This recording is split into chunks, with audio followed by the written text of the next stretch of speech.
네, 지금부터 175회 키스텝 수요 포럼을 시작하도록 하겠습니다.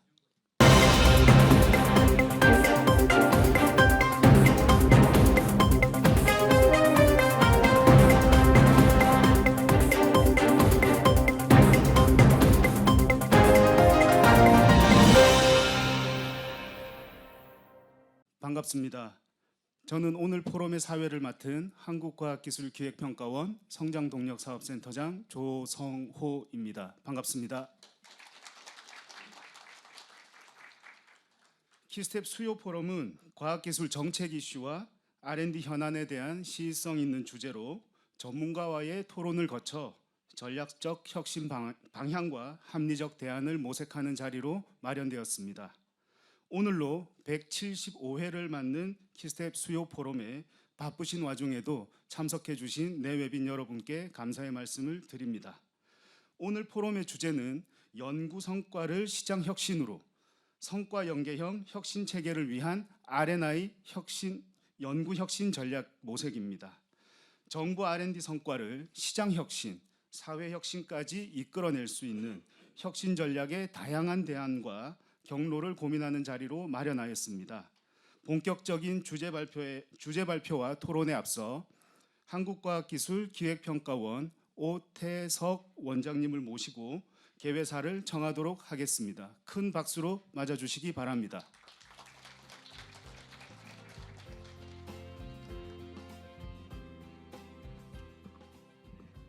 예, 안녕하세요. 한국과학기술기획평가원 원장 오태석입니다.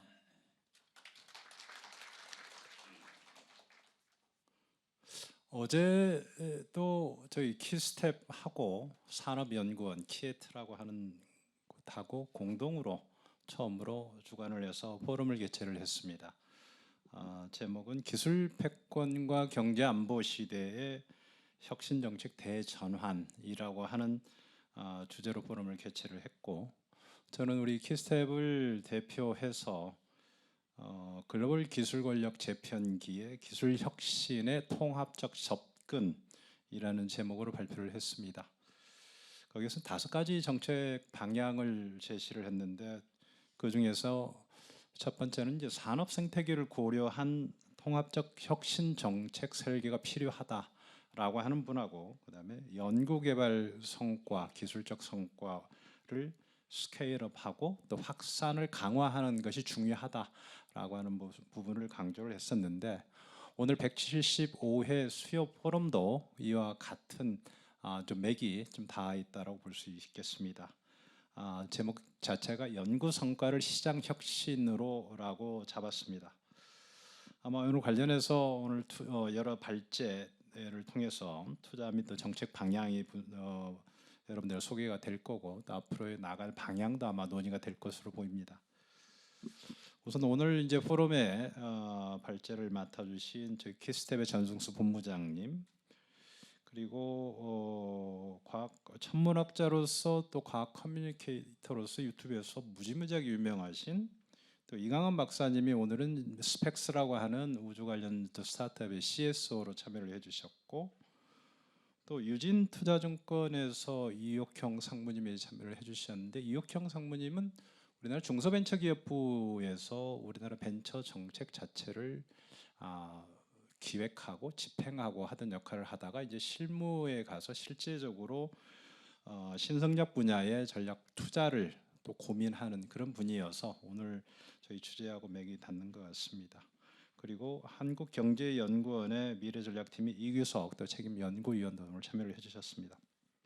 바쁘신 와중에 오늘 발제로 참여해 주신 분들께 감사드리고, 또 오늘 이 자리에 참석해 주신 모든 분들께 저 키스텝을 대표해서 감사 말씀드리겠습니다.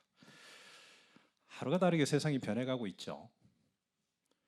미중 간의 관계도 그렇고 언제 끝날 듯 말 듯 고개를 타면서 글로벌 경제 질서, 안보 질서도 급격히 급변하고 있습니다. 요즘 화두가 되고 있는 AI 기술도 하루가 다르게 새로운 기술들, 또 새로운 어플리케이션이 나오고 있고, 그야말로 기술 변화 흐름을 따라가기도 힘들 정도라고 볼 수 있습니다. AI뿐만 아니고 휴머노이드, 로봇, 우주 관련, 핵융합 등 혁신 기술도 매우 빠르게 좀 변해가고 있습니다.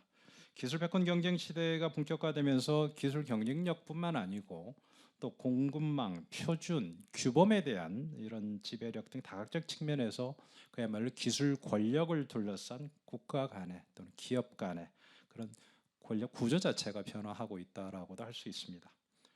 그다음 미국 중심의 이제 개방형 기술 질서라고 하는 형태가 유지되었다고 하면 지금은 이제 중국의 부상 또 미국과 중국의 경쟁 심화로 기술 질서 자체가 양극화되고 또 블록화돼 가는 그런 경향이 현재 있습니다.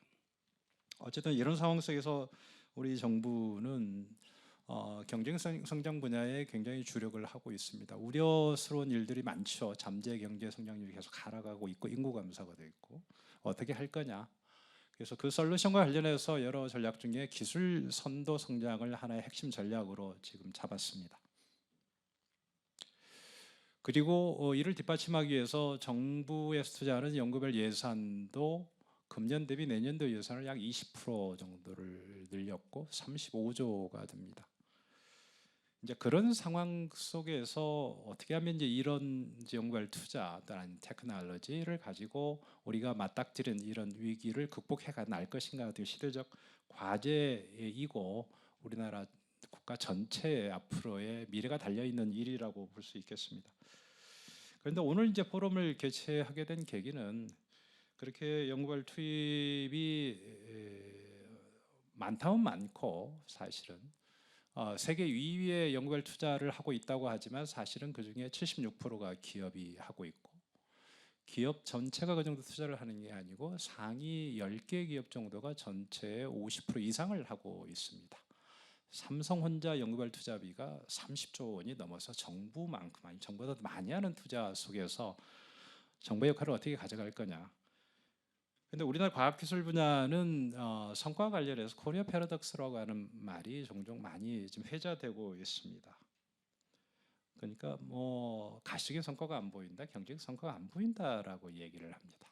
어떤 경우는 이제 과학적 성과가 부족하다는 얘기도 하는데 어찌됐든 연구실의 성과가 시장으로 잘 이어지지 못한다는 비판이 많고 그래서 이와 관련해서 그동안은 저희가 이제 연구발 정책 과학기술 정책이라는 걸 통해서 연구 생태계를 혁신하고 연구몰입 환경을 만들고 이런 식으로 사실 연구 성과물을 창출을 극대화하기 위한 이런 부분에 노력을 했다라고 하면 그리고 그 이후의 단계 스케일업하고 실증하고 상용화 단계는 기본적으로는 그 시장의 역할이라고 많이 하고 있습니다. 시장에서 리스크 테이킹을 해서 하는 분야다.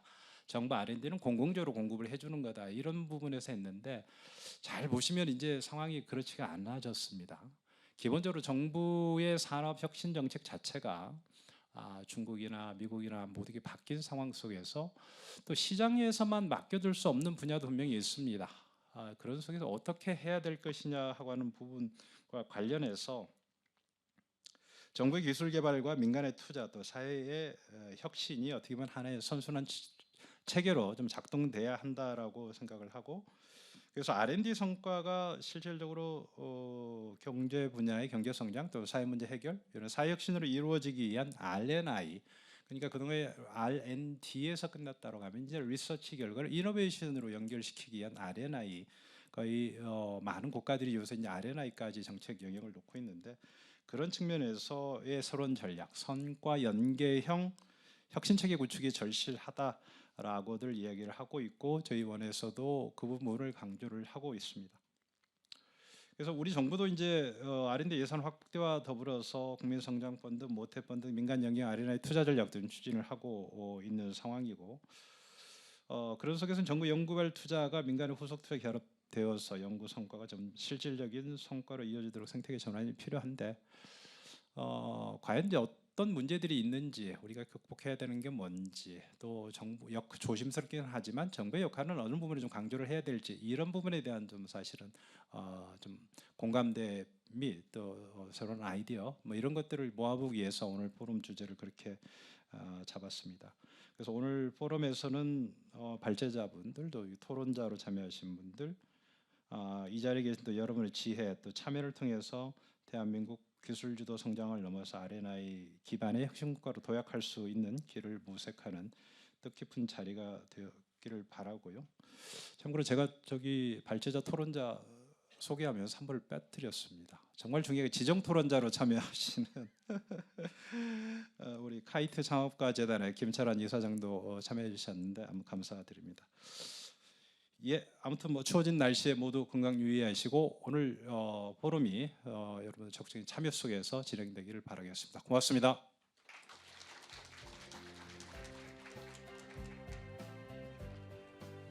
오태석 원장님 좋은 말씀 감사드립니다. 그러면 본격적인 발제에 앞서 오늘 포럼의 주제 영상을 시청하시겠습니다.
그럼 지금부터 네 분의 연사님들을 차례로 모셔서 성과 연계형 혁신 체계를 위한 연구 혁신 전략에 대한 발제를 청하도록 하겠습니다.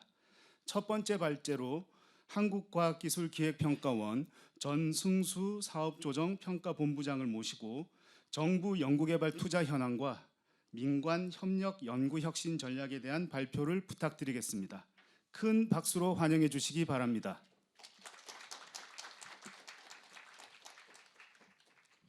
네, 안녕하십니까. 방금 소개받은 키스텝의 전승수입니다.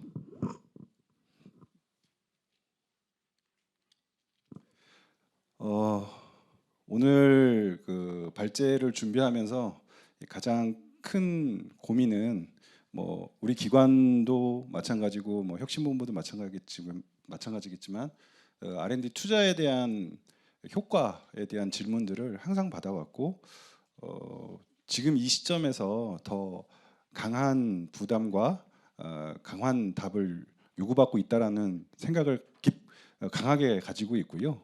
그런 측면에서 기존의 정부의 그 과학기술정보통신부만의 힘으로 또는 전략으로 답할 수는 없겠다. 그래서 범부처적인 협력 그리고 산학연의 또 협력 그리고 민관의 동력을 하나의 방향으로 결집했을 때 주요 패권국과의 시장 경쟁에서 어느 정도의 성과를 견인할 수 있겠다라는 고민을 계속 하고 있고요.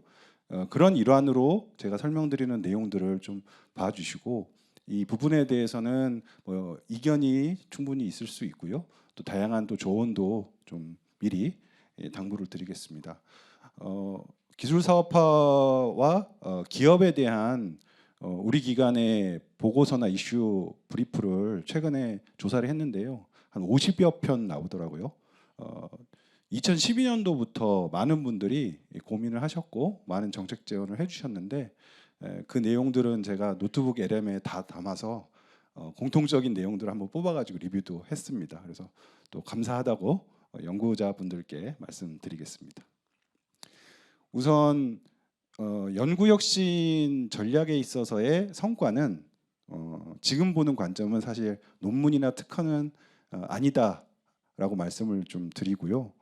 가치와 의미에 방점을 둔다라고 말씀을 드리겠습니다. 그래서 기존에 인식되는 아주 작은 사이즈의 과제의 성과들을 시장까지 가져간다라는 건 사실 굉장히 어렵고 실제로 뭐 임무나 아니면 전략적으로 저희가 강하게 정부에서 드라이브를 걸거나 민간에서 수용성을 갖고 있는 대규모 투자를 전제로 이 성과 연계를 제시한다라고 이해해 주시면 되겠습니다. 먼저 최근에 뭐 시장이나 대형 기업들의 그 테크 투자들에 있어서 가장 큰 고민은 불확실성이 점점 커지고 복잡도가 너무 깊어지기 때문에 대안 제시가 너무 어렵고 투자에 대한 결정도 자연스럽게 더 어려워지고 있다라는 문제입니다. 요거는 좀 글로벌 시스템 안에서의 현상인데요. 중국이 2001년도에 WTO 가입 이후에 2008년도 미국발 금융위기로 자본주의 시장이 대혼란을 겪을 때 중국은 무역 규모 2위 수준까지 올라가고 향후 35년에 골드만삭스에서는 세계 1위까지 자연스럽게 성장해 갈 것이다라는 건데요. 사실 글로벌 시스템 안의 GDP 성장은 각 국가 간의 성장률 뺏기라는 해석들이 많습니다. 그러니까 독보적인 시장의 성장은 결국 다른 나라의 성장을 가져가는 구조를 갖고 있다. 결국 소비와 우리가 쓸 수 있는 그 범위라는 게 그 안에 갇혀 있다는 거고요. 주요국들이 이니셔티브법과 보조금을 계속하면서 치킨 게임을 하는 이유도 결국에는 결과적으로 성장률, 다른 나라의 성장률을 가져가는 그런 결과들을 야기하고 있습니다. 중국의 이러한 급성장들은 2001년에 WTO 이전에 95년도에 과학기술 다변화 계획이라는 것을 시작으로 본격적으로 과학기술 발전 계획 중국 제조 2025로 그 성장의 폭을 일반 단순 조립에서 첨단 기술까지 이어가는 매우 계획적이고 전략적인 접근이었다라고 오늘날 저희가 이제 잘 살펴보고 있고요. 주요국들과 글로벌 시스템의 재편의 큰 축은 결국 포스트 미국에 대한 예측, 시장에 대한 변화와 탈중국 이후의 시장의 변화에 대해서 민간과 정부들이 다 고민을 하고 있습니다. 현재 뭐 공급망 이상으로 전략 자원들을 이용한 국가 간의 무역 질서 훼손이나 공급망의 그 훼손 문제들은 사실 이제 첨단 기술로 전이되면서 인공지능과 결합되는 상황에 도래했고요. 그럼에 따라서 주요국들이 첨단 기술을 중심으로 한 연대 구조, 또 기업들의 얼라이언스가 대형 투자를 전제로 한 그 첨단 기술 분야로 거의 집중되고 있다는 현상은 모두 동의하실 건데, 이런 측면에서 보면 한 네 번째 네모를 보시면 이제는 결국 초지능 패권국이 중심에 쓸 수밖에 없고 현재 빅테크가 시장을 지배하는 지배력이 더욱 공고해질 수밖에 없다. 그리고 이 기업들이 빅브라더 형태로 작은 기업들이나 시장 질서를 훼손할 확률도 매우 높아졌다는 측면입니다. 따라서 저희가 세 가지 정도를 고민해야 되는 건 첨단 과학기술 시장의 생태계에 전략적으로 어떻게 우리가 이제는 투자할 것이라는 전략을 좀 구체해야 된다는 것. 두 번째는 결국 인재와 사람이 변화를 일으키기 때문에 혁신적 과학 인재와 기업가 전략을 국가와 출연연들, 산학연, 민간 자본 투자에 어떻게 같이 호흡할 수 있도록 비전을 공유할 것인가, 이런 문제가 있고요. 또 하나는 실제로 신뢰자산 가치연대 구조의 국가적 그 체계들을 기업으로 이어주고 출연연들이 거기에 기여하고 인재들이 그 생태계 안에서 어떻게 스케일업해서 성장할 것인가를 구체적으로 그려내야 되는 그 시점에 서 있다, 이렇게 보시면 되겠습니다. 최근에 뭐 국가들이 여러 가지 패권 경쟁 안에서의 주도 싸움들이 벌어지고 있지만 실제 내면을 보면 빅테크 기업들이 다 존재한다. 러우 전쟁에서 스타링크가 보여줬던 그 민간 기업의 전장에서의 지배력을 보면 결국에는 스타링크가 서비스를 하느냐 마느냐에 따라 전쟁의 판세가 바뀌는 경우, 그리고 러시아와 미국이 소위 말하는 그 조율 과정에서 스타링크가 굉장히 큰 그 키를 쥐게 되는 그런 현상들이 있었고요. 미중 패권의 여러 가지 이니셔티브 상황들을 보면 결국 보조금 싸움이었다라고 보여집니다. 테슬라도 보조금이 없었으면 그렇게 성장할 수 없었다. 결국엔 국가의 이니셔티브와 지원이 빅테크, 새로운 생태계 혁신에서는 가장 큰 초석이 될 수밖에 없다라는 건 여전하다는 측면입니다. 그럼에도 불구하고 현재 첨단 기술들의 투자 규모와 그 자원의 필요성들은 사실 정부가 감당하기엔, 특히 우리나라 입장에서는 민간과 함께하지 않으면 결국에는 경쟁할 수 있는 규모의 경제에 도달하기 어렵기 때문에 민간과 같이 호흡하는 것은 어떻게 보면 하나의 원칙이 되어야 한다라는 측면입니다. 지지난주에 10대 기업들과 차기 투자를 논의했던 자리가 있었는데, 뭐 다들 규모는 다르게 언론에서 얘기하지만 최고로 크게 표현한 데가 1,005조 정도의 장기 투자 계획을 발표를 했습니다.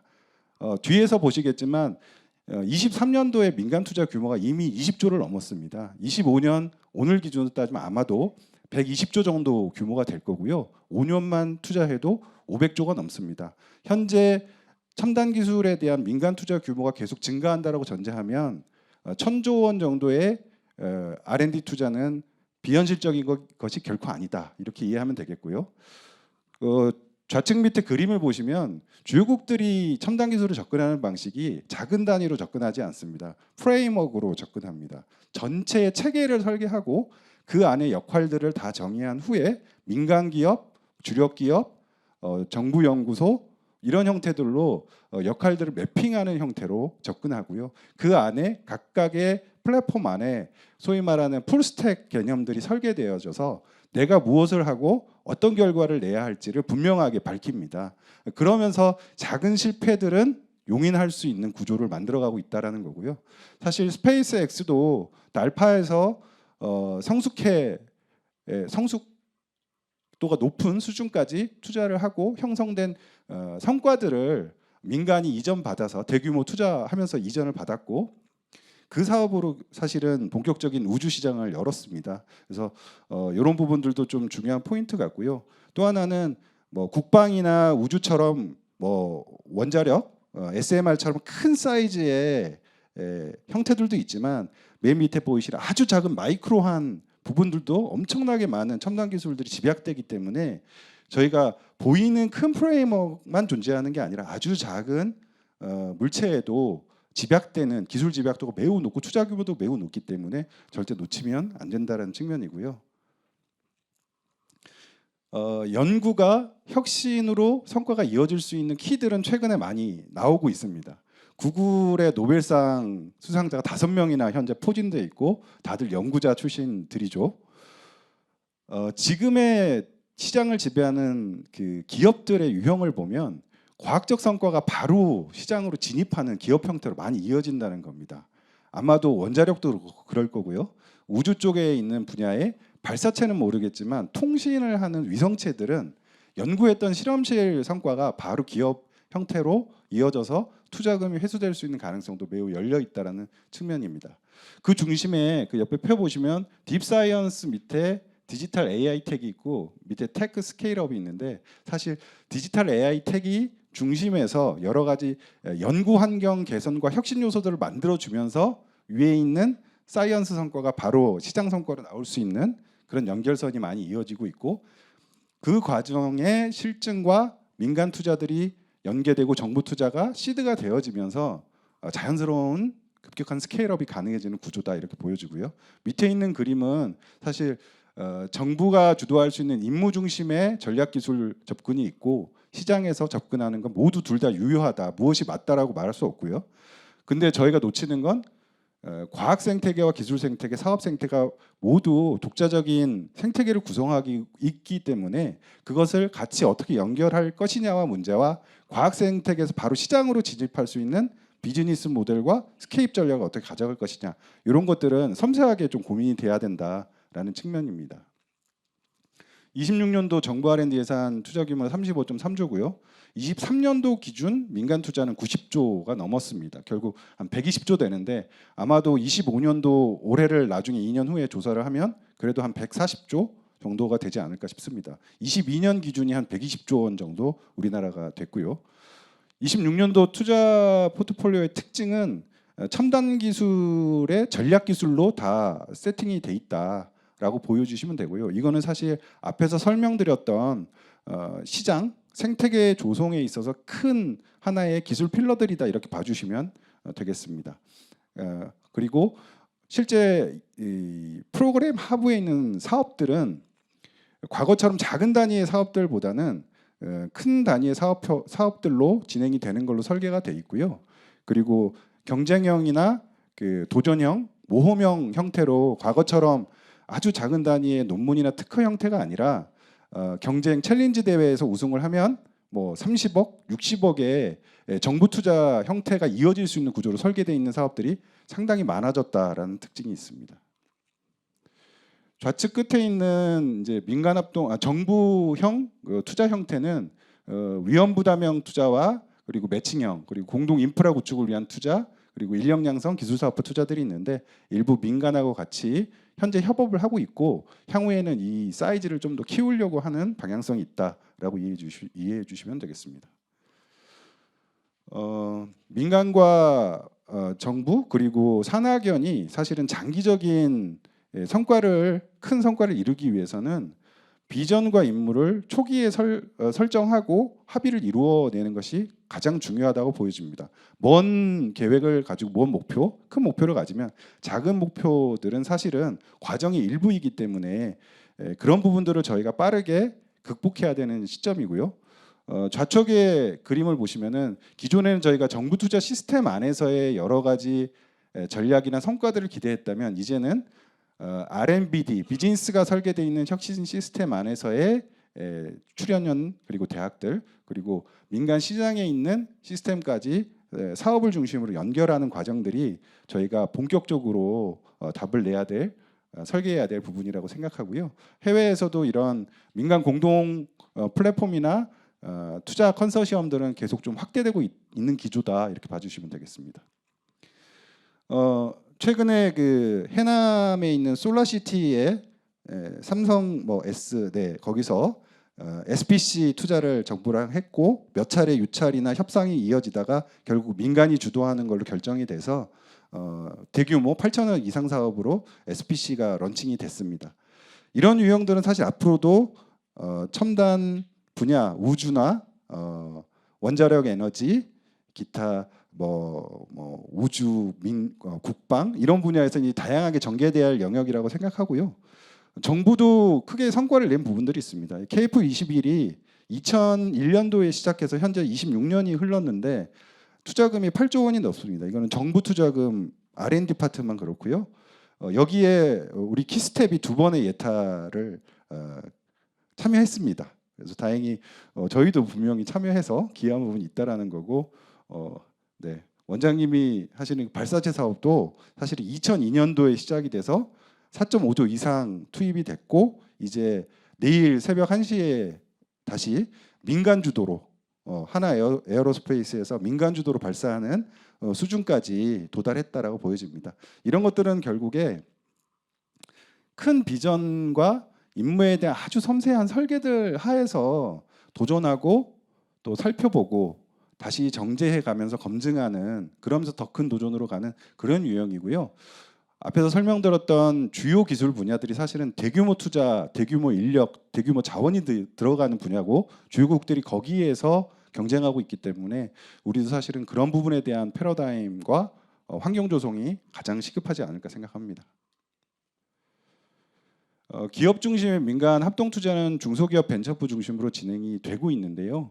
가장 큰 파트는 사실 공모형의 기업들이 들어오는 구조인데 많은 분들이 어떤 형태의 사업들이 들어오고 어떻게 실패하는지를 많이 보셨을 겁니다. 첨단 기술이나 저희가 기대하는 그 기술들은 작은 기업들이 견인하기에는 매우 어려운 부분들이 있습니다. 그래서 중소기업을 겨냥한 기술 투자나 정부의 R&D 사업들도 좀 더 섬세해지고 아까 말씀드렸던 되려 투자형으로 모험 투자형으로 사업 유형들을 좀 더 비중을 높여가는 것도 합리적이지 않을까라는 생각을 하고 대형 투자의 계획에 임무형 사업에 얼라이언스 구조 안에 작은 벤처나 신생 랩들이 참여해 주는 것이 훨씬 안정적이고 예측 가능한 그림이 아닐까라는 고민을 많이 하고 있습니다.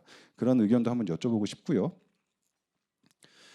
결국 우리 기관이 하는 일 중에 사업에 대한 타당성과 평가를 고민을 하고 있고 이제 예비 타당성 조사 체계 제도도 역사 속으로 사라질 수 있습니다. 구축형을 제외한 이제 대형 연구개발 사업은 그 큰 예산이 투입되는 구조에서 모든 거를 자유롭게 갈 수는 없겠죠.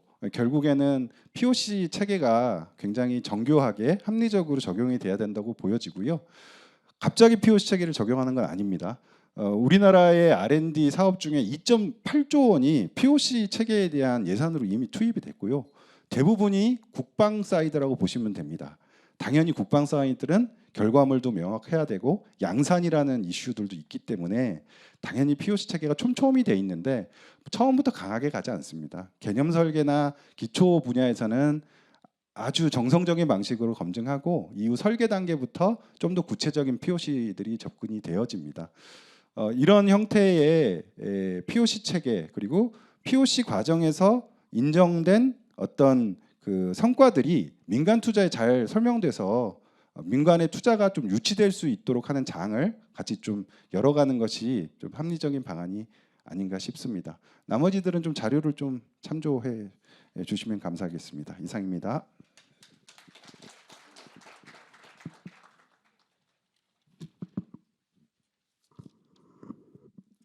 네, 발표 감사드립니다. 전승수 본부장께서는 주요 선진국이 빅테크와 딥사이언스 분야에서 정부의 이니셔티브 보조금 더하기 민간의 대형 자본 투자가 결합된 R&I 전략을 소개해 주셨고 한국형 전략협력 프로그램, 기업 중심 민관 합동 프로그램, 나선형 증명과 실증 등에 대한 인상 깊은 말씀을 주셨습니다. 다음 순서는 과학기술 정책을 다루는 관료로서 벤처 창업가로도 다양하고 특별한 경험을 갖고 계신 우주항공 분야 스타트업 스펙스의 이강환 최고 전략 책임자님을 모셔서 R&D 투자와 기술 창업을 주제로 말씀을 청하도록 하겠습니다. 박수와 함께 모시겠습니다.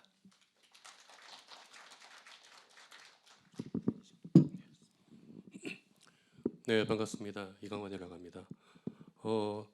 저는 이제 이전에는 연구 현장 혹은 과학 커뮤니케이션 그리고 과기정통부에서 그 장관 정책 보좌관으로 일을 한 적이 있습니다. 네, 그래서 이제 주로 전반적인 분야를 보다가 이 스타트업이라는 게 지금 상당히 필요하다라고 생각이 들었고 그리고 이 R&D에서 연구된 부분들을 어떻게 한번 사업화 시켜볼까라는 고민을 하다가 창업적으로 생각을 해서 지금은 그 스타트업에서 일을 하고 있습니다.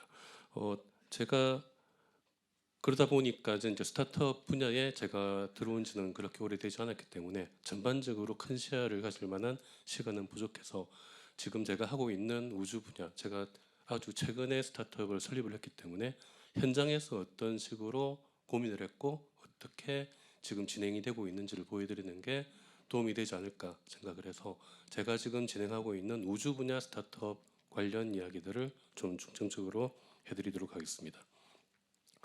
아까 말씀하셨듯이 내일 새벽 1시에 또 누리호 그 4차 발사가 있게 되거든요. 당연히 성공할 거라고 기대를 하고요. 지금 이제 누리호가 얘기가 되면서 항상 뉴스페이스라는 말을 많이 하는데 막상 물어보면은 뉴스페이스가 뭐냐라고 하면은 대답하기가 좀 어렵습니다. 그래서 제가 간단하게 정리를 하면 뉴스페이스는 우주로 가는 비용이 싸진 겁니다. 우주로 가는 비용이 감소가 되니까 많은 위성들이 올라갈 수 있게 됩니다. 이전에는 위성을 한번 쏘려면 뭐 몇천억 단위의 돈이 드니까 위성도 몇천억짜리가 만들어져야 돼요. 그런 식으로 되니까 정부에서밖에 투자를 할 수가 없는데 우주로 가는 비용이 10분의 1 이하로 싸집니다. 그러면 위성을 만드는 비용도 역시 10분의 1 이하로 싸지게 되고 그렇게 되면은 많은 위성들이 우주로 갑니다. 그러면은 훨씬 더 많은 일들을 할 수 있게 됩니다. 그 시대가 우주 뉴스페이스 시대고 그래서 뉴스페이스 시대를 여는 것은 이 스페이스X의 재사용 발사체입니다. 재사용을 하기 때문에 비용이 낮아졌죠. 지금 현재 재사용 발사체를 발사하고 있는 곳은 이 스페이스X 한 군데밖에 없습니다. 예, 다른 아주 최근에 그 아마존의 제프 베조스가 만든 블루오리진이라는 회사가 다시 착륙하는 데까지는 성공했습니다. 아직 재사용을 한 적은 없어요. 그러니까 사실상 뉴스페이스라고 하지만 아직은 약간 불안정한 상태입니다. 단 한 군데에서만 하고 있기 때문에. 그런데 이제 앞으로는 그 기술들이 지금 이제 아마존에서 성공을 했듯이 계속해서 발사 비용이 점점 내려가면은 훨씬 더 많은 위성들이 생기면서 뉴스페이스 시대가 본격적으로 올 것이라고 예상이 됩니다. 사실 지금 다른 많은 회사들도 새로운 발사체들을 계속 개발하고 있습니다. 유럽이라든지 일본이라든지 그런 데서도 하고 있는데 그 이유가 사실은 그동안 발사체 성능 굉장히 좋았습니다. 큰 문제가 없었지만 비용이 너무 비쌌기 때문에 스페이스X 때문에 어쩔 수 없이 더 저렴한 발사체를 개발할 수밖에 없는 그런 상황이 되고 있습니다. 지금 현재 뉴스페이스라고 해서 우주 시장을 분석을 해보면 보통 우주 시장이라고 하면은 많이 생각하는 게 발사체 아니면은 인공위성 제작 이쪽인데 이 표에서 보시면 발사체하고 인공위성 제작은 전체 규모의 10%도 안 됩니다. 나머지는 다 지상에서의 장비, 특히 지금 우주 시장에서 가장 크게 차지하고 있는 부분은 GPS 쪽입니다. 여러분들 사실은 우주 기술들을 다 쓰고 있는 거예요. 그리고 이제 정부 주도가 많이 참여하고 있죠. 사실은 이제 정부 예산의 많은 부분이 발사체에 들어 있습니다. 우리나라도 우주 규모가 시장 규모가 꽤 크다고 하지만 상당 부분이 발사체를 개발하거나 인공위성을 개발하는데 들어가고 있습니다. 그런데 민간 시장에서는 아직 발사체 인공위성은 10%도 되지 않고 앞으로도 아마 그렇게 될 거라고 봅니다. 오른쪽은 앞으로 시장이 어느 정도 클 거냐라는 걸 예측을 하는 건데 왼쪽하고 오른쪽하고 비교해 보시면 거의 2배 정도 증가를 합니다. 그런데 지금 현재 있는 부분의 시장은 그렇게 증가율이 높지 않습니다. 높지 않고 맨 위에가 데이터 서비스라는 부분입니다. 데이터 서비스라는 부분이 새롭게 성장하면서 그 부분 때문에 2배로 성장한다는 겁니다. 그러니까 뉴스페이스의 핵심은 발사체나 인공위성보다는 저 데이터 서비스가 앞으로 핵심이 될 거다라는 게 우주 뉴스페이스의 전망입니다. 실제로 스페이스X가 그 많은 돈을 어떻게 벌고 있느냐? 사실은 대부분 정부 계약으로 많이 벌고 있습니다. 발사에 대해서. 그런데 최근에는 그보다 훨씬 더 많은 돈을 스타링크로 벌고 있습니다. 스타링크로 벌어들이는 돈이 정부 계약에서 벌어들이는 돈보다 작년에 15배 이상이 더 많습니다. 아마 앞으로도 실제로 스페이스X를 유지해 나가는 힘은 발사체가 아니고 스타링크가 될 겁니다. 물론 스타링크가 가능했던 이유도 재사용 발사체를 통해서 많은 위성을 올릴 수 있었기 때문에 지금 스타링크 위성이 대략 7,000개 정도 올라가 있거든요. 그러니까 그렇게 많은 수를 올릴 수 있었으니까 새로운 사업이 가능했던 겁니다. 또 하나의 예로 이거는 좀 오래된 얘기긴 하지만 우주 산업에서 워낙 많이 쓰이는 예라서 이게 2016년경에 그 오일 쇼크 때문에 굉장히 오일 가격의 불안정성이 굉장히 컸습니다. 그래서 많은 곳에서 그 오일 가격을 어느 정도 예측을 해야 되는데 가장 큰 문제가 중국에 어느 정도 보유하고 있느냐. 그게 가장 큰 문제였습니다. 그걸 알아내기 위해서 온갖 방법을 다 써서 시도를 했는데 알아낸 방법은 인공위성에서 중국 원유 저장 탱크를 찍은 거예요. 찍어서 보니까 저 원유 저장 탱크 뚜껑이 막혀 있는 게 아니라 왔다 갔다 합니다. 거기에서 그 내려간 그림자 모양을 가지고 원유 탱크의 크기를 계산하고 원유 양을 추정을 한 겁니다. 그렇게 해서 가장 정확하게 나왔다. 이게 지금 가장 많이 사용되고 있는 예시입니다.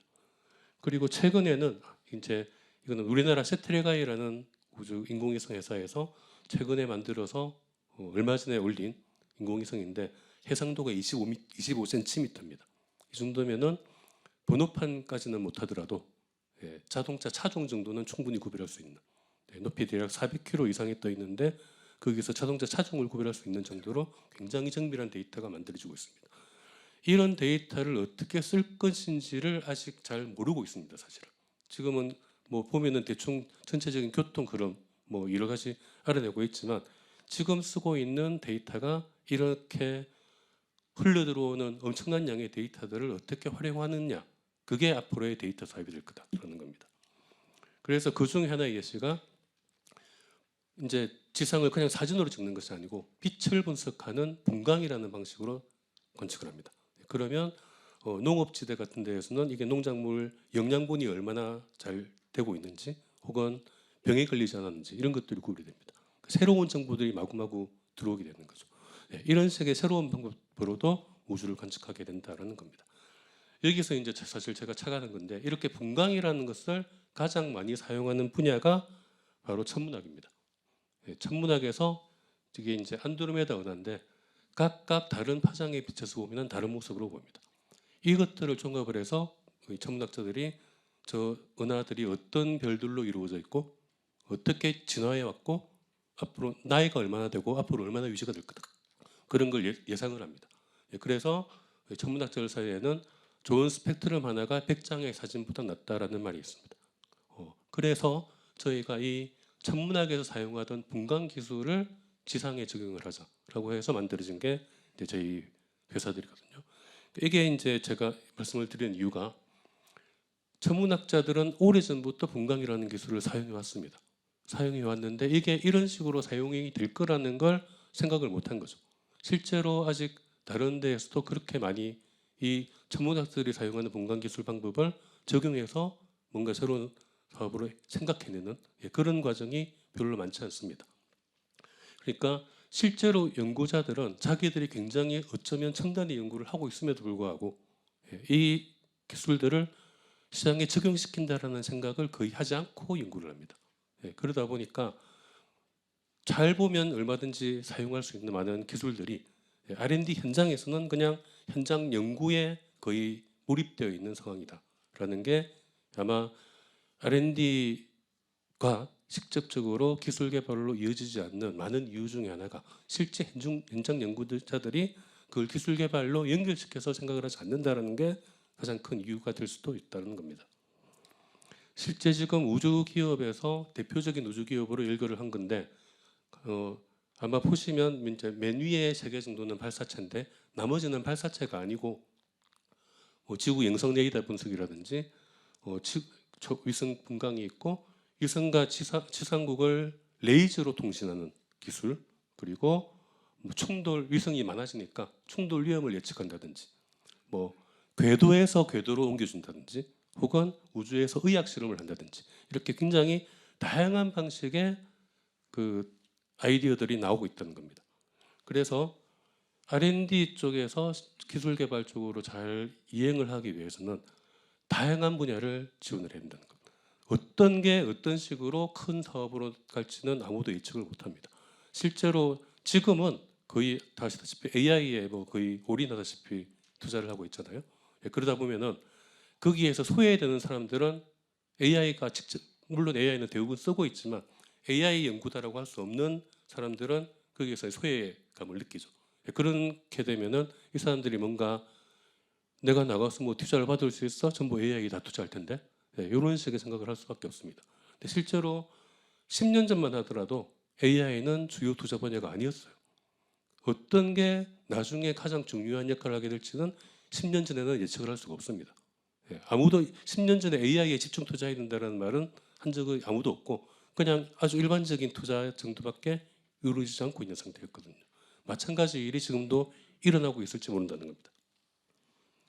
그래서 이제 지금 현재 기술 창업 스타트업들은 경로가 정해져 있습니다. 팁스라는 프로그램을 하게 되거든요. 팁스라는 프로그램은 이제 정부 대부분 아실 수 있겠는데 투자 회사에서 먼저 투자를 하면은 투자를 받은 회사에서 팁스라는 프로그램을 지원할 수 있고 그러면은 정부 지원금이 이제 주어지게 됩니다. 그렇게 해서 지금 현재 일반 트랙이 있고 딥테크 트랙이 있고 그리고 스케일업 팁스 트랙이 있는데 아마도 스타트업 초기 지원 형태 중에서는 그동안에 많은 창업자들한테 가장 성공했다라는 평가를 받고 가장 칭찬을 많이 받고 있는 프로그램입니다. 아마 그게 성공적이어서 2026년 개편안에는 이걸 더 확대하는 그런 식으로 나와 있는데 이거는 굉장히 좋은 선례 중의 하나로 얘기 드릴 수 있을 것 같습니다. 그래서 이제 아까 제가 말씀드렸다시피 현장과 그 R&D 창업과 사이에는 아직도 꽤 먼 거리가 있습니다. 그 거리를 좁히기 위해서는 사실은 그 R&D 연구자들이 창업을 해봐야지라고 생각을 얼핏 했다 하더라도 어떻게 하는지를 모릅니다. 어떻게 해서 초기 시드를 받고 뭐 딥스크 프로그램이 있다는 것도 대부분 모릅니다. 대부분 모르고 누군가가 알려줘야 되거든요. 그런 걸 알려주는 정도만 하더라도 굉장히 많은 변화가 될 수 있다고 봅니다. 그러니까 실제로 제가 이제 주변에 많이 알려주면은 그런 게 있어라고 생각을 하고 한번 나도 생각해봐야지라는 얘기들을 많이 하거든요. 그러니까 그런 거리들을 줄이는 노력을 좀 할 필요가 있다고 생각을 합니다. 그리고 이건 약간 조금 다른 얘기인데 저희는 이제 스펙트럼으로 어차피 우주에서 항상 우주를 봤기 때문에 우주에서 지상을 보는 걸 했는데 알고 보니 이거는 다른 기술로도 많이 확대가 되는 기술이었습니다. 예를 들어서 반도체 제조 공정에 그 스펙트럼 분광 기술이 사용이 되고 있습니다. 근데 이제 저희가 회사를 만들고 어느 정도 활동을 하다 보니까 반도체 회사에서 연락이 온 거예요. 그러니까 그쪽에서 사고능은 하고 있지만 데이터 분석에 대해서는 그쪽은 그렇게 전문가들이 아니기 때문에 데이터 분석을 천문학자들이 잘한다는 걸 어떻게 알았는지 연락이 와서 지금 협력을 하고 있거든요. 그러니까 이런 식으로 저희도 사실은 이런 게 있다는 걸 모른다는 거죠. 그러니까 실제로는 많은 기술들이 어떻게 보면 바로 사업화가 될 수 있는 그런 기술들이 실제로 존재할 수 있습니다. 그런 것들을 잘 찾아내고 그러려면은 뭔가 생태계라는 게 조성이 되어 있어야 됩니다. 내가 저 생태계에 뛰어들어도 망해도 죽지는 않는구나 라는 생각이 있어야 되거든요. 그래서 중요한 것으로 기술 기반 스타트업에 맞는 정책이 필요하고 제도전 강화. 그러니까 사실은 그 자연과학 연구하는 분들이 특히 이제 과학 쪽 분들이 은근히 굉장히 보수적이고 소심한 분들도 많아요. 그러니까 함부로 자리를 옮기는 걸 굉장히 두려워하기 때문에 그런 두려움을 없애주는 것도 굉장히 중요하다. 그리고 이제 이 정부 펀드 쪽이라면은 그 뭔가 스타트업을 개별적으로 지원하는 것도 중요하지만 모든 스타트업에 다 같이 도움이 될 수 있는 걸 인프라를 마련하는 것도 굉장히 중요한 역할입니다. 실제로 그 예를 들어서 이제 우주 기업 발사체를 개발을 하는데 발사를 할 데가 없거든요. 그런 발사장을 스타트업 보고 지으라 그러면 하지 말란 얘기잖아요. 그러니까 발사장을 지어서 쓸 수 있게 된다든지. 그리고 우주기업에서 가장 중요한 것은 인공위성에 한번 태워서 실증을 해보는 겁니다. 그런데 인공위성을 개별 기업들이 다 사려면은 이게 너무 비싼 거죠. 그러니까 최대한 많은 기술 실증 위성들을 올려줘서 거기에 스타트업들을 태워주는 그런 방식도 해주는 것이 굉장히 중요한 역할이다. 그러니까 실제로 현장에서 필요로 하는 뭔가 부분들은 굉장히 많이 있다는 겁니다. 많이 있는 걸 아까 말씀하신 그 전본부장님께도 말씀하셨듯이 정밀하게 잘 찾아서 정밀한 체계를 잘 세우면 충분히 가능성이 있다라는 말씀을 드리고 싶습니다. 감사합니다.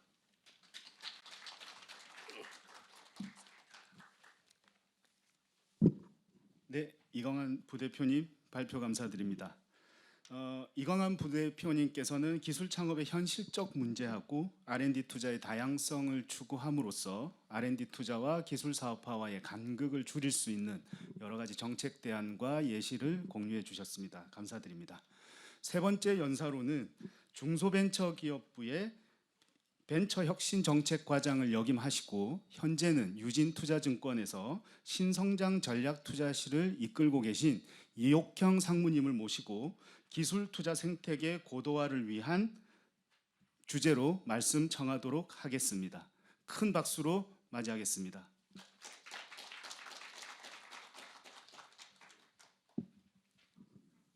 안녕하세요. 유진투자증권에서 신성장 전략투자실 맡고 있는 이옥형입니다.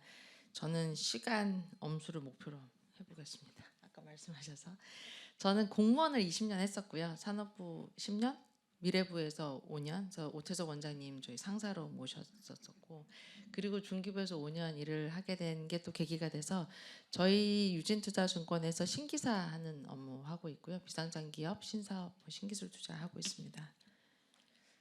오늘 주제가 기술 투자 생태계에 관한 어떻게 R&D가 혁신으로 갈 거냐, 사업화로 갈 거냐라는 주제여서 거기에 맞춰서 좀 고민을 해봤고요. 이런 문제점은 다 인식하고 계실 겁니다. 그래서 어떻게 우리가 기술이 혁신이 되고 이게 성장 동력이 될 거냐에 대한 문제의식 다 공유하고 계시고 그거에 대한 큰 방향도 정부에서 잘 가고 있다고 보고 있습니다.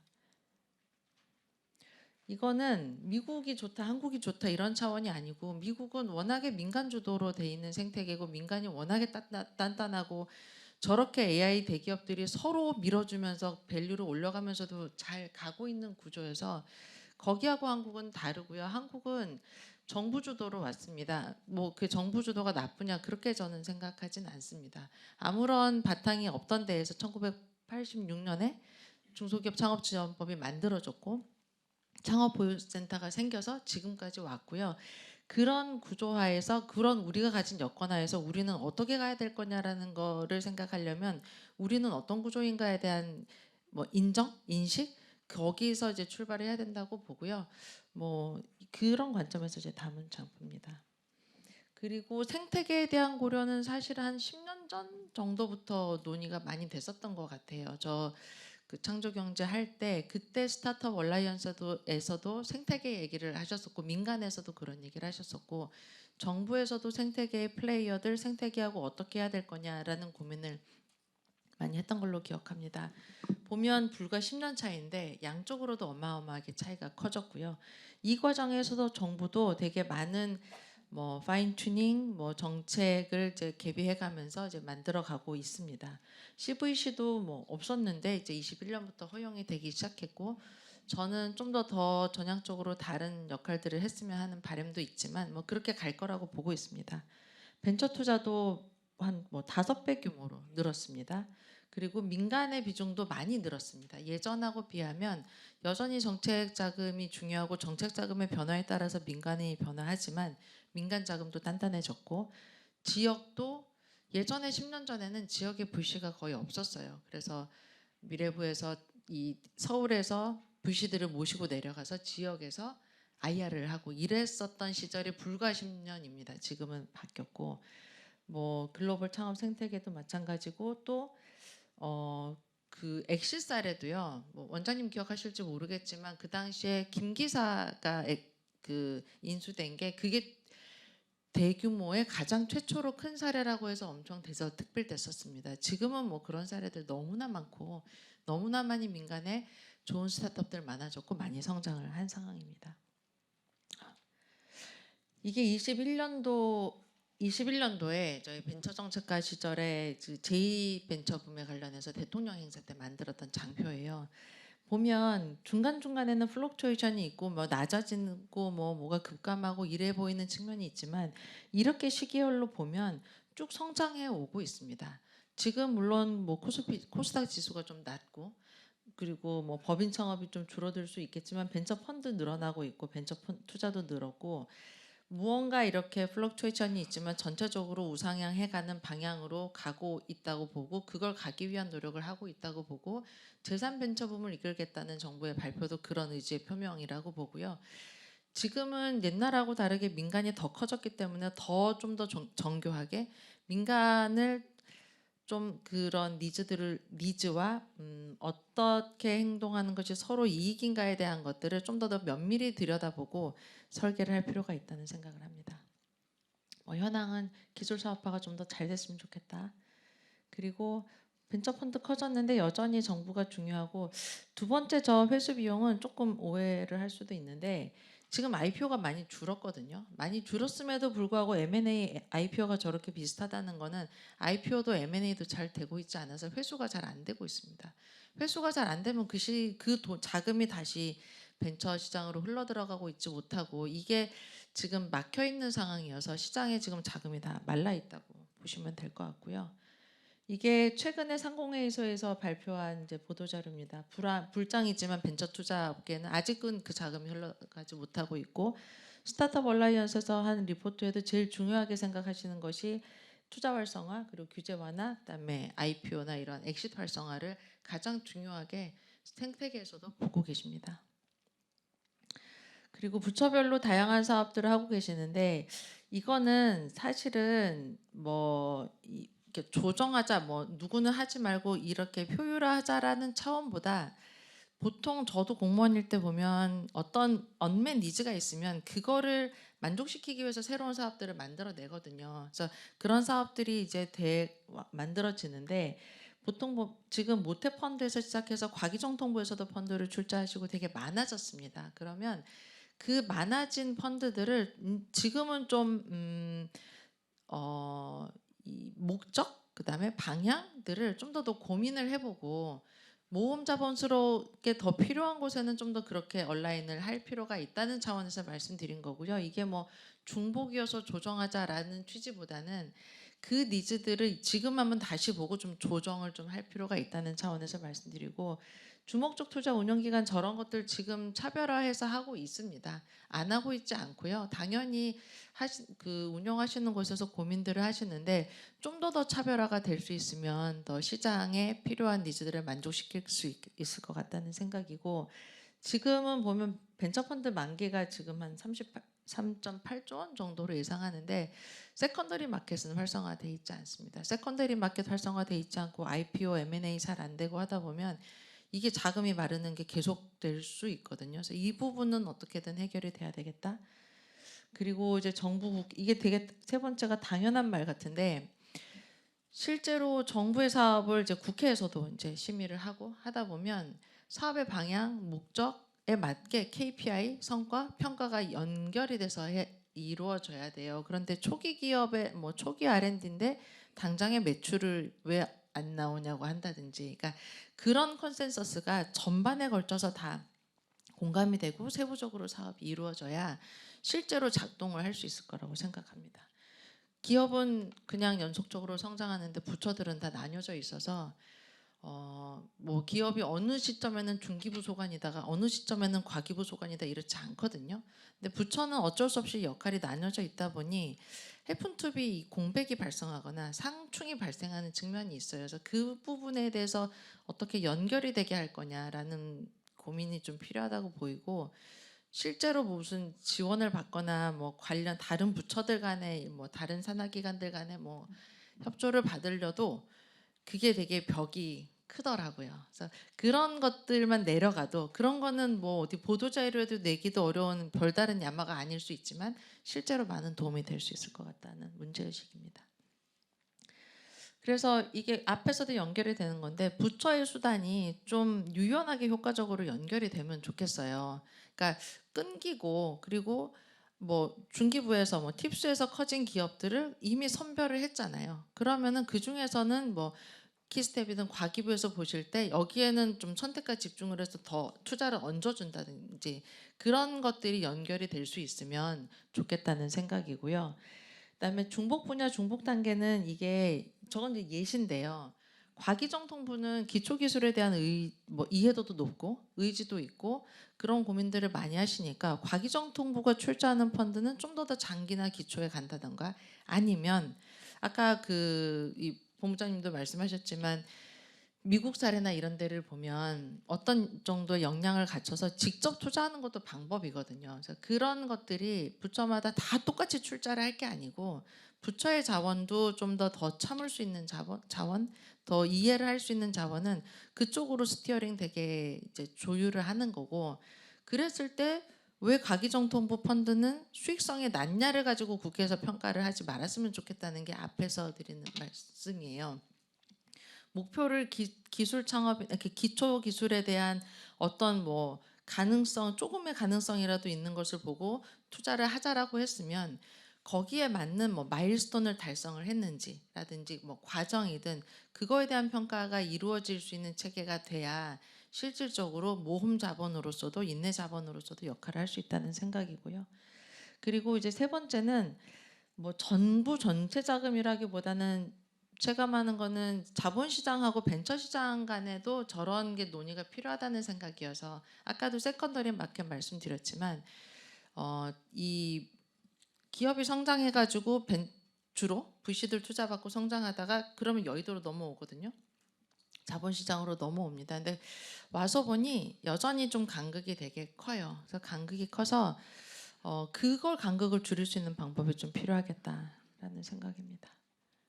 이거는 뭐 다른 사례들도 되게 많을 거예요. 근데 저희가 스케일업 팁스 운영사다 보니까 좀 더 저쪽 사업을 더 들여다봐서 저기에 대한 되게 저의 이해도가 높아서 이걸 사례를 들은 건데 저는 최근에 정부에 발표한 것 중에 되게 우수한 사례라고 보고 있어요. 왜냐하면 팁스가 되게 잘 됐고 잘 돼서 많아졌고 세분화돼서 프리팁스, 딥테크 이게 많아지고 스케일업 팁스 많아져서 이게 좀 뭔가 이렇게 요건도 겹치고 중첩되는 부분들이 있었거든요. 그걸 정리를 한 거고요.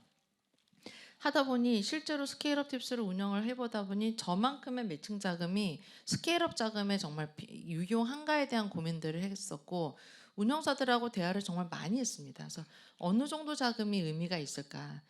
에 대한 논의를 거쳐서 나온 금액이고 그리고 글로벌을 원래 붙어서 내부에서 그 같은 세부 사업 내에서 좀 시범적으로 해보다가 별도로 떼면서 연계가 될 수 있는 구조를 만들었고요.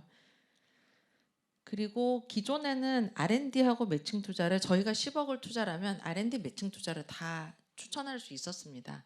근데 이거를 바꿔서 처음에는 R&D만 이제 추천할 수 있고요. 그 다음에는 매칭 투자를 추천할 수 있는데 운영사 입장에서는 뭔가 혜택이 더 줄은 것처럼 보일 수 있고 기업 입장에서도 줄은 것처럼 보일 수 있거든요.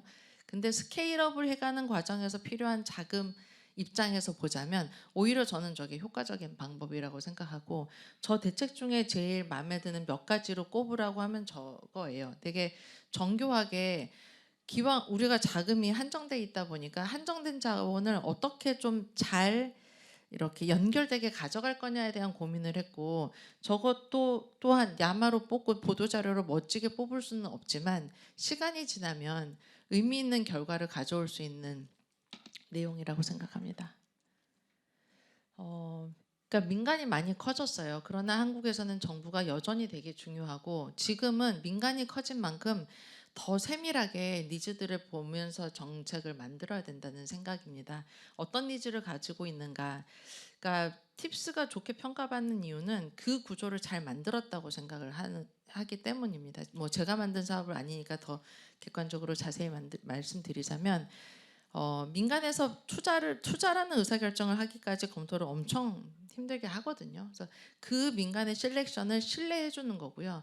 정부에서는 그 신뢰를 바탕으로 해서 민간의 선택에 얹어주는 겁니다. 이게 되게 민관 협력에 되게 좋은 사례인 거고 그거를 고도해 나가는 거고요.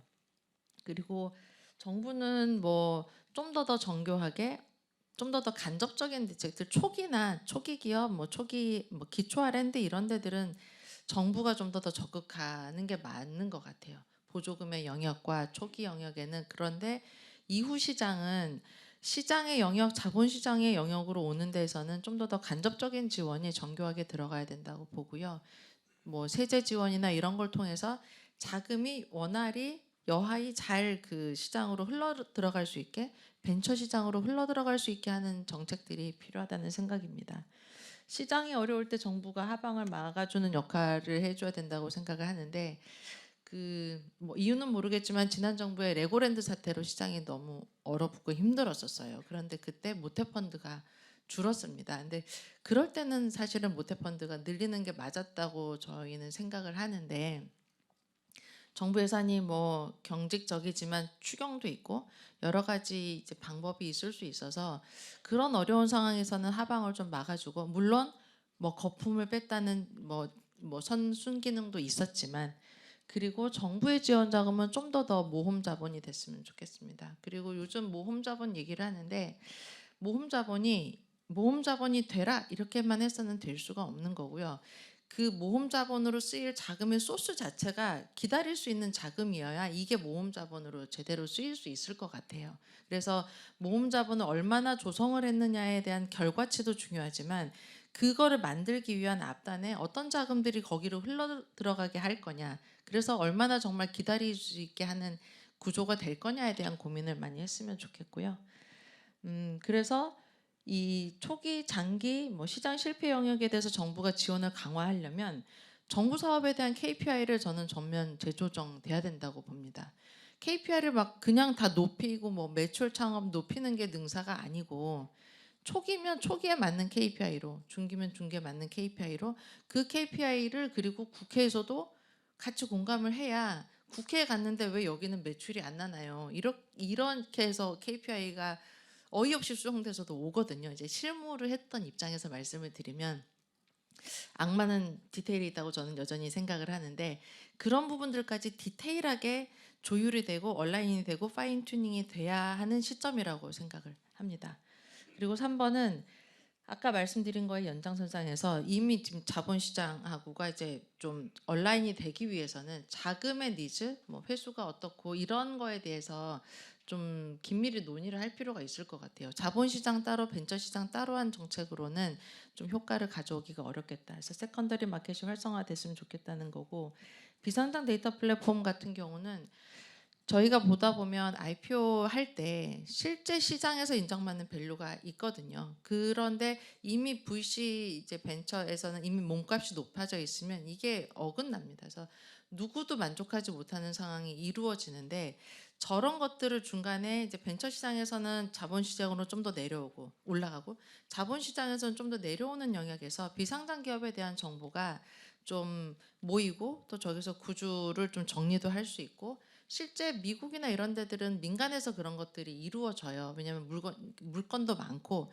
시장에 자금도 많은데 한국은 저런 고민을 저희가 계속 해보는데 잘 이루어지지는 않습니다. 그래서 민간이 해야 될 역할 또 정부가 좀 들어가야 될 역할을 좀 섞어서 저런 게 필요하다고 보고 또 마지막으로 좀 시간은 늦었지만 이렇게 융자는 별로 이자 받는 돈은 나쁜 돈 투자는 좋은 돈 그렇지는 않거든요. 기업의 단계마다 투자가 필요한 경우 있고 긴급하게 고금리라도 융자가 필요한 경우도 있고 다 다른데 좀 더 뭐 펀드도 대출 펀드가 요즘에는 사실은 기업들이 융자가 더 필요한 기업들이 많아요. 그래서 위기를 넘기고 잘 살려서 그리고 그 기업들에 이제 좀 투자도 하고 그렇게 좀 더 정책 자금도 그렇고 뭐 펀드나 이런 규제에 있어서도 대출은 안 된다 이런 것들을 조금 풀면 훨씬 한정된 자원으로도 자금이 좀 원활히 흘러 들어갈 수 있지 않을까 하는 생각입니다.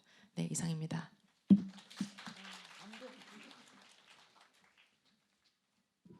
이옥형 상무님 발표 감사드립니다. 이옥형 상무님께서는 뭐 다양한 정책 수단을 구사하는 데 있어서 섬세한 터치가 지속적으로 필요하다 뭐 이런 것들을 강조해 주셨습니다. 그러면 오늘 마지막 네 번째 연사로 한국경제연구원 이규석 책임연구위원을 모시고 사라지는 유니콘, 뒤처지는 혁신 R&D와 사라지는 유니콘, 뒤처지는 혁신, R&D와 투자 환경 개선을 위한 대응 전략을 주제로 발표를 청해 듣도록 하겠습니다. 큰 박수로 모시겠습니다.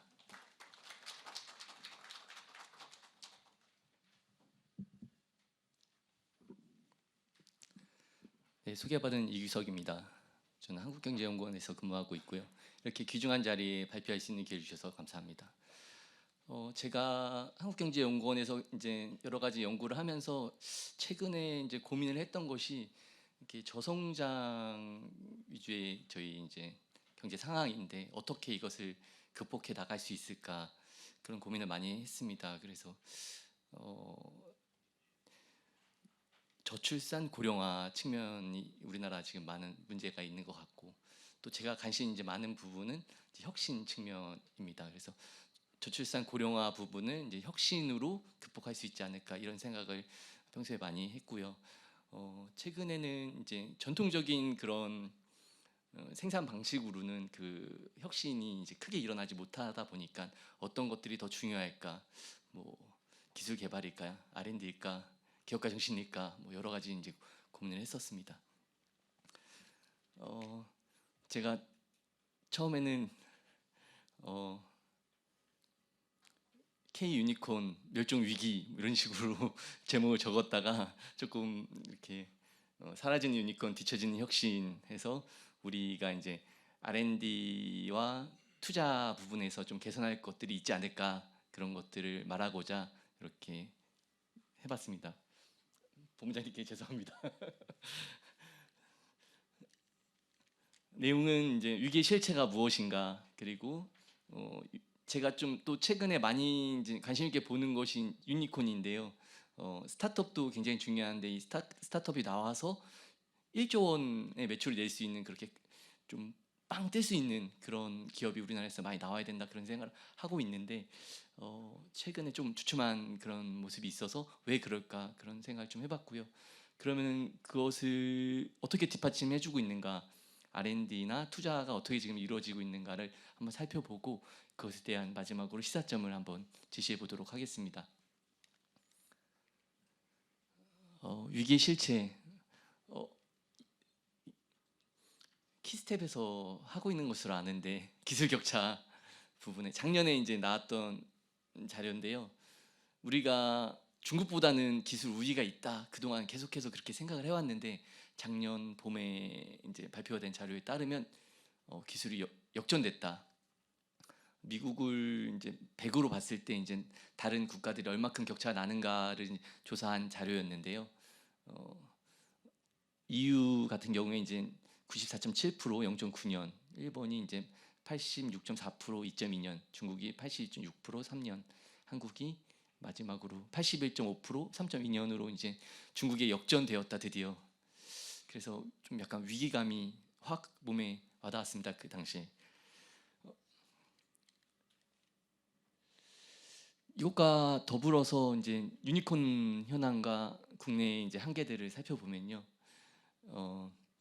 그 유니콘의 정의는 10억 달러, 우리 국내 기준으로는 1조 원 기준으로 이제 잡고 있는데요. 계속해서 이제 증가되는 추세인데 증가율은 전 세계적으로 이제 감소하고 있습니다.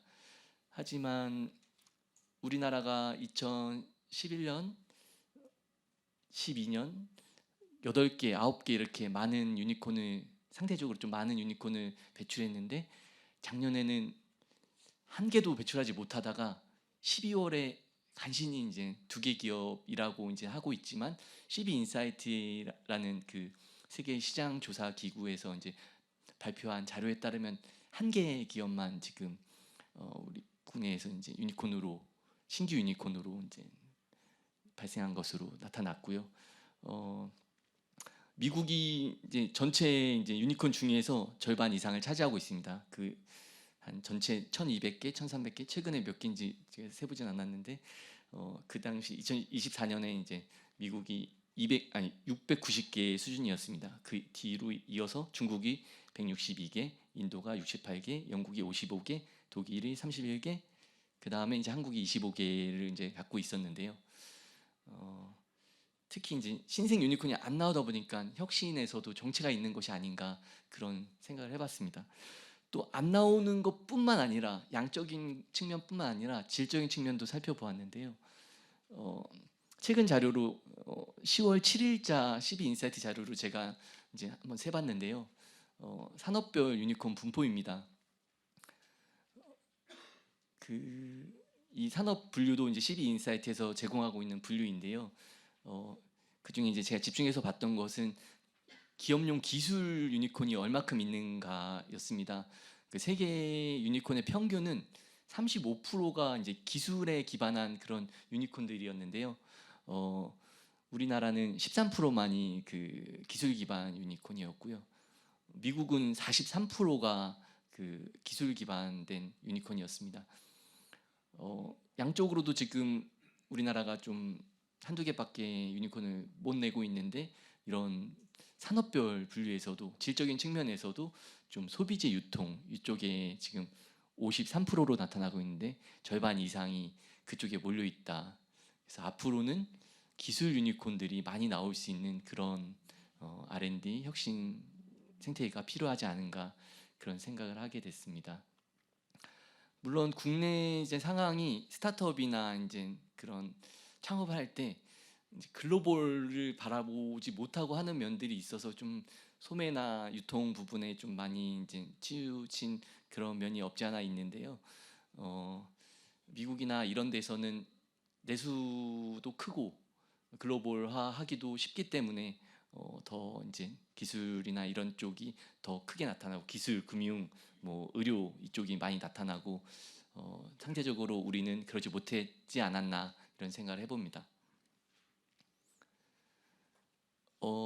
제가 2년 전인가 그 글로벌 100대 유니콘이 그럼 우리나라에서 사업을 한다면 이 성공할 수 있었을까 이런 것을 조사해 봤었는데요. 제가 조사했을 당시에 100개 유니콘이 이제 우리나라에서 이제 사업을 한다면 83개만이 성공하고 17개는 이제 규제나 그런 제도에 막혀서 하지 못하는 그런 것으로 조사되었습니다. 그래서 주로 분야가 이제 공유 숙박, 공유 승차 공유, 원격 의료, 드론, 로보택시, 핀테크, 게임 등에서 이제 규제들이 있었던 것으로 그 당시 조사가 되었었고요. 한국 정부가 그 당시 규제 박스를 도입한 이후로 1000건이 넘는, 제가 조사할 때는 919건이었는데 한 1000건이 넘었다고 대대적으로 좀 뉴스가 많이 나왔던 것 같고, 최근에 제가 찾아봤을 때 한 2000건이 넘었던 걸로 제 기억이 납니다. 이제 잘 규제 박스를 많이 활용하고 있지만 아직도 실증이나 그 2년 또 2년을 연장하고 난 4년 후에 제도적으로 뒷받침이 되는가, 사업을 계속 영위할 수 있는가는 약간 조금 물음표가 있고요. 어떻게 그 규제를 좀 개선해 가야 되는가는 좀 우리에게 과제로 이제 다가오고 있습니다. 한국 유니콘의 이제 제약 요인들 제가 조금 생각해 봤는데 인구 감소, 노동력이 없다, 숙련 인력이 부족하다, 좀 그런 것들을 생각해 볼 수 있었고요. 투자 부분에서도 좀 둔화되고 있고, 그러다 산업자본 형성이 위축되다 보니까는 잠재 성장률도 하락되고 있고, 생산성도 OECD나 IMF 보고서를 보면 기술 격차나 인력 부족의 주요 요인으로, 우리나라의 주요 요인으로 지적되고 있고요. 산업도 반도체나 여러 그 수출 위주의 그런 것들에 치중되어 있고 나머지들이 좀 위축된 상황이 아닌가. R&D 예산은 최근에 조금 위축됐다가 좀 많이 회복해서 좀 다행이라고 생각을 합니다. 또 규제 제약은 이제 신산업 규제, 또 CVC 등 금융 규제 등이 좀 있는 것으로 보이고요. R&D 현황 간단하게 살펴보고 제가 생각하는 그런 시사점을 말씀드리도록 하겠습니다. 다 아시다시피 우리나라가 세계 2위 수준의 GDP 대비 R&D를 하고 있는데요. 이스라엘이 1위고요. 저 파란 점을 보시면 6.35%, 한국이 4.96으로 2위 수준입니다. 총으로 따져도 세계 5위 수준의 R&D를 하고 있고요. 연구개발 인력도 양호한 편입니다. 그 미국, 일본, 독일, 한국 이런 순으로 이제 조사가 되었는데요. 증가율을 봐도 우리가 2.6%로 중국, 미국에 이어서 3위 수준입니다. 하지만 미국이나 중국의 그런 증가율을 보면 중국이 7.3%, 미국이 3.4%, 그 큰 규모를 생각했을 때도 굉장히 증가율 수준도 높은 것으로 보이고요. 하지만 우리도 그 R&D 투입 그리고 인력 부분이 나쁘지 않다, 좋다, 그런 생각을 할 수 있고요.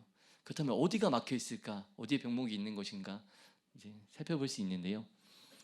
지원이나 규제 부분이라고 생각했습니다. 연구개발 조세 지원 수준인데요. OECD에서 매년 이제 조사해서 발표하고 있는데요. 이 그래프를 보시면 이제 왼편이 중소기업의 정부가 이제 R&D 조세를 지원해 주는 수준이고요. 오른쪽이 이제 대기업, 큰 기업들에게 조세를 지원해 주는 수준인데, 보시면은 OECD 큰 도표 2개 중에 이제 오른편이 OECD고 왼편이 한국입니다.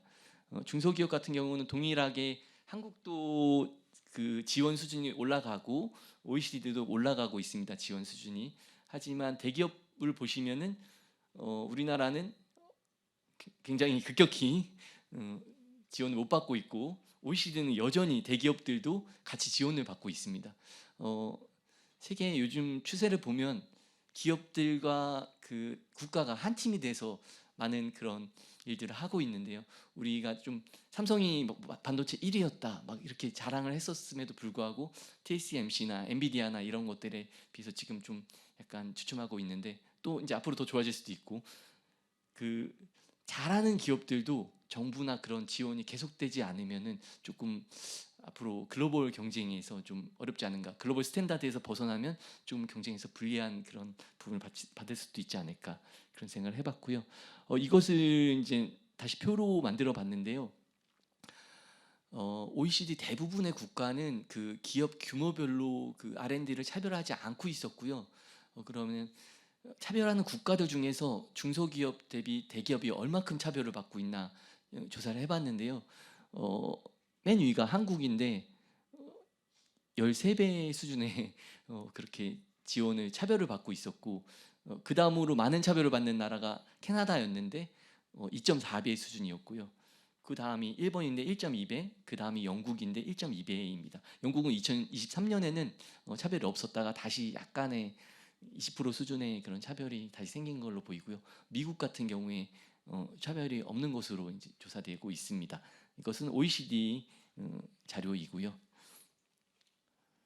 마지막으로 결론 부분 말씀드리도록 하겠습니다. 우리나라에서 방금 전에 살펴보았듯이 R&D 지원이나 그 투자에 대한 시설 투자에 대한 그런 지원이 아주 정교하게 나눠져 있습니다. 일반 기술인 경우에 대기업이 거의 못 받거나 뭐 한 2% 받고 있고요.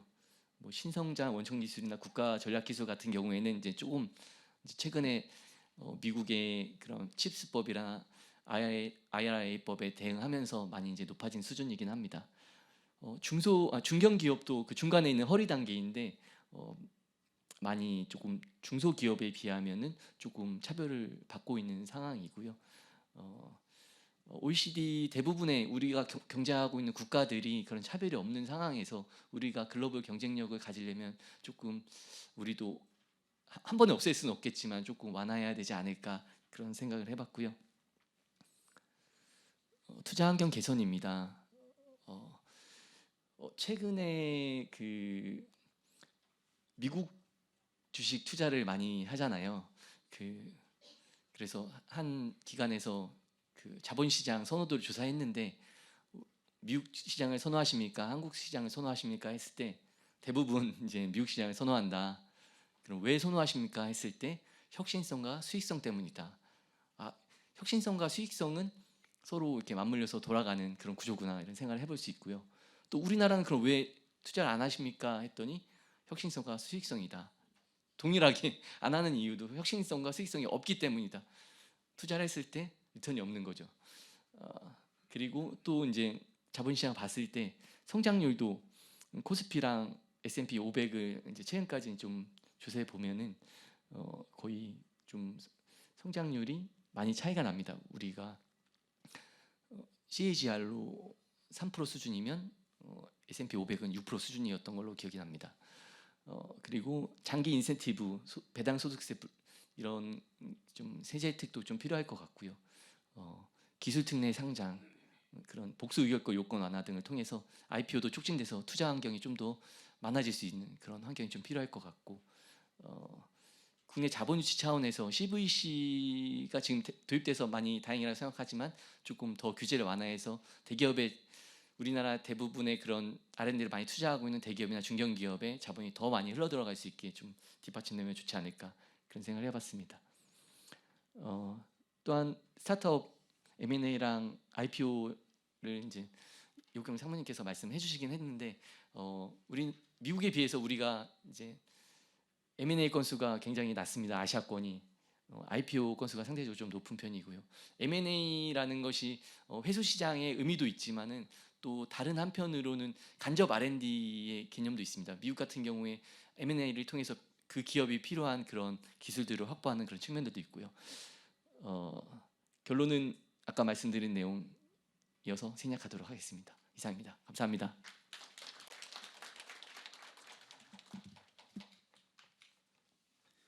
이규석 박사님 발표 감사드립니다. 박사님께서는 한국이 R&D 인텐시티가 굉장히 강한 나라인데 유니콘 배출의 비율로 봤을 때도 기술 기반의 유니콘 기업이 왜 적은가 이런 부분에 대한 냉철한 진단.